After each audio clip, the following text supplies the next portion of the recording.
बोलो गणेश भगवान की जय। सभी भक्तगणों को जय श्री राम। आज हम जानेंगे गणेश भगवान के बारे में।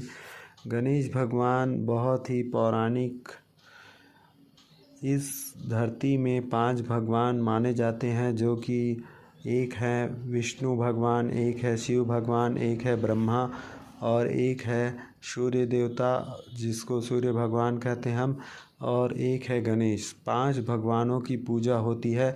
जानिए भगवान गणेश के अवतार का रहस्य और साल भर कलंक से बचने के उपाय। जिस प्रकार अधिकांश वैदिक मंत्रों के आरंभ में ओम लगाना आवश्यक माना जाता है, वेद पाठ के आरंभ में हरि ओम का उच्चारण अनिवार्य माना जाता है, उसी प्रकार प्रत्येक शुभ कार्य और शुभ अवसर पर सर्वप्रथम श्री गणपति जी को पूजन अनिवार्य है। उपनयन, विवाह आदि संपूर्ण मांगलिक कार्यों के आरंभ में श्री गणपति जी का पूजन करता है, उसे अक्षय पुण्य की प्राप्ति होती है। जिस दिन गणेश तरंगे पहली बार पृथ्वी पर आई, अर्थात जिस दिन गणेश जी अवतरित हुए, वह भाद्र शुक्ल पक्ष की चतुर्थी का दिन था। उस दिन से गणपति का चतुर्थी से संबंध स्थापित हुआ।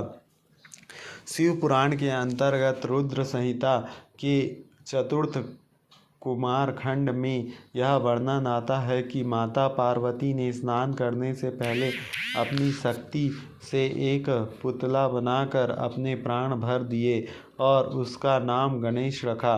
पार्वती जी ने उससे कहा, हे पुत्र, तुम एक मूंग दल लेकर द्वार पर बैठ जाओ, मैं भीतर जाकर स्नान कर रही हूँ।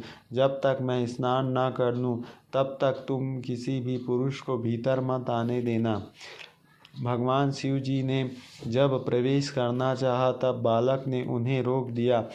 इस पर शिव गणों ने बालक से भयंकर युद्ध किया, परंतु संग्राम में उसे कोई पराजित नहीं कर सका। अंतोगत्वा भगवान शिव ने क्रोधित होकर अपनी त्रिशूल से उस बालक का सिर काट दिया। इससे माँ भगवती क्रुद्ध हो उठी और उन्होंने प्रलय करने की ठान ली। भयभीत देवता ने देवर्षि नारद की सलाह पर जगदम्बा की स्तुति करके उन्हें शांत किया। शिव जी के निर्देश पर उत्तर दिशा में सबसे पहले मिले जीव हाथी का सिर काट कर ले आए। मृत्युंजय रुद्र के गज के उस मस्तक को बालक के धड़ पर रखकर उसे पुनर्जीवित कर दिया। माता पार्वती ने हर्षित रेख से उस गजामुख बालक को अपने हृदय से लगा लिया और देवता में अग्रणीय होने का आशीर्वाद दिया तथा ब्रह्मा विष्णु महेश ने उस बालक को सर्वाध्यक्ष घोषित करके अग्रपूज्य होने का वरदान दिया। भगवान शंकर ने बालक से कहा, गिरजानंद, विघ्न नाश करने से तुम्हारा नाम सर्वोपरि होगा। तुम सबसे पूज्य बनकर मेरे समस्त गणों की अध्यक्षता करोगे। गणेश्वर, आप भाद्रपद मास के शुक्ल पक्ष की चतुर्थी को चंद्रमा के उदित होने पर उत्पन्न हुए हैं। इस तिथि में व्रत करने वाले के सभी विघ्नों का नाश हो जाएगा और उसे सब सिद्धियां प्राप्त होंगी। चंद्र दर्शन से कलंक। गणेश चतुर्थी के दिन भगवान गणपति का पूजन तो विशेष फलदायी है, किंतु उस दिन चंद्र दर्शन कलंक लगाने वाला होता है। इस संदर्भ में पुराणों में एक कथा आती है कि एक बार गणपति जी की कहीं जा रहे थे। उनके लंबोदर को देखकर चंद्रमा के अधिष्ठान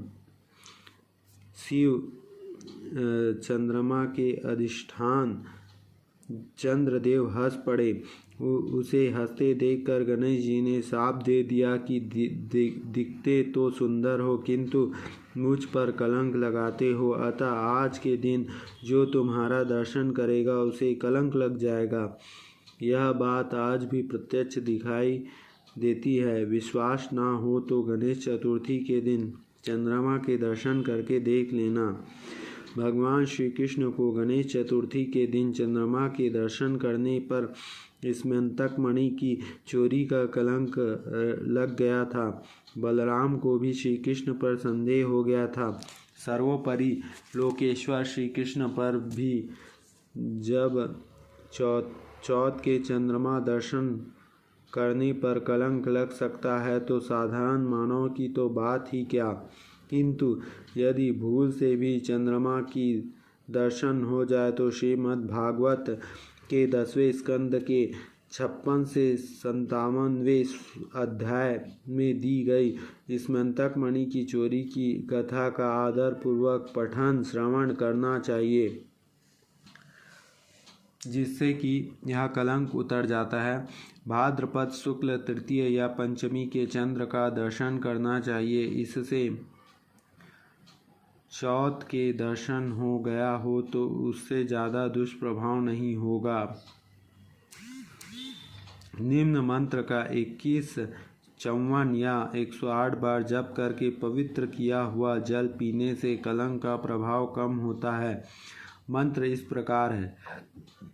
सिंह प्रसेनमोदितः सिंहो जामवता हतः सुकुमारकः मारेदी स्तवः होषः स्मंतकः। सुंदर सलोने कुमार इस मणि के लिए सिंह ने प्रसेन को मारा है और जामवन ने उस सिंह का संहार किया है, अतः तुम रो मत।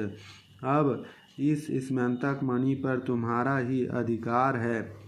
जहाँ तक हो सके भाद्रपद के शुक्ल पक्ष की चतुर्थी का चंद्रमा ना दिखे उसकी सावधानी रखें। ब्रह्म वैवर्त पुराण अध्याय 78। ऋषि प्रसाद पत्रिका अगस्त 2014। लक्ष्मी पूजन के साथ गणेश पूजन का विधान इसी कारण रखा गया है कि धन जीवन में अहंकार, व्यसन जैसी बुराई लेकर ना आए, अर्थात गलत तरीके से धन न कमाएं। ईमानदारी से कमाया गया धन ही हमारे लिए सुखकारी होगा और पूर्ति करेगा, अन्यथा धन पाकर भी कितने लोग जो सुखी नहीं रह पाते हैं। गणेश चतुर्थी के दिन गणेश उपासना का विशेष महत्व है। इस दिन गणेश जी की प्रसन्नता के लिए इस गणेश गायत्री मंत्र का जप करना चाहिए। महाकर्णाय विद्महे वक्रतुंडाय धीमहि तन्नो दन्ति प्रचोदयात्। श्री गणेश जी का अन्य मंत्र जो समस्त कामना पूर्ति करने वाली एवं सर्वसिद्धिप्रद है। ओम श्रीं ह्रीं क्लीं गणेश्वराय ब्रह्मस्वरूपाय चारवे सर्वसिद्धप्रदेशाय विघ्नेशाय नमो नमः। गणेश जी बुद्धि के देवता हैं। विद्यार्थियों को प्रतिदिन अपना अध्ययन कार्य प्रारंभ करने से पूर्व भगवान गणपति, माँ सरस्वती एवं सद्गुरु का स्मरण करके इससे बुद्धि शुद्ध और निर्मल होगी।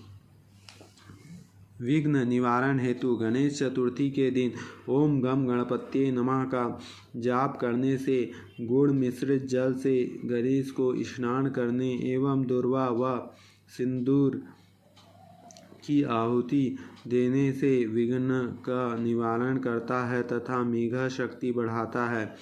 गणेश उत्सव की शुरुआत। गणेश उत्सव को लोकमान्य बाल गंगाधर तिलक ने देश की स्वाधीनता आंदोलन का एक महत्वपूर्ण साधन बना दिया। उन्होंने लोक जागरण व जन मन से देशभक्ति जगाने के लिए गणेश उत्सव की शुरुआत कराई। इसलिए यह जरूरी है कि देश भर में आज भी उल्लास के साथ मनाया जाने वाला गणेश उत्सव केवल तड़क भड़क और गीत संगीत के खर्चीले आयोजन के बीच मनुष्यता व सामाजिक दायित्व जगाने की अपनी मूल प्रेरणा को ना खोए। जय श्री गणेश भगवान की जय।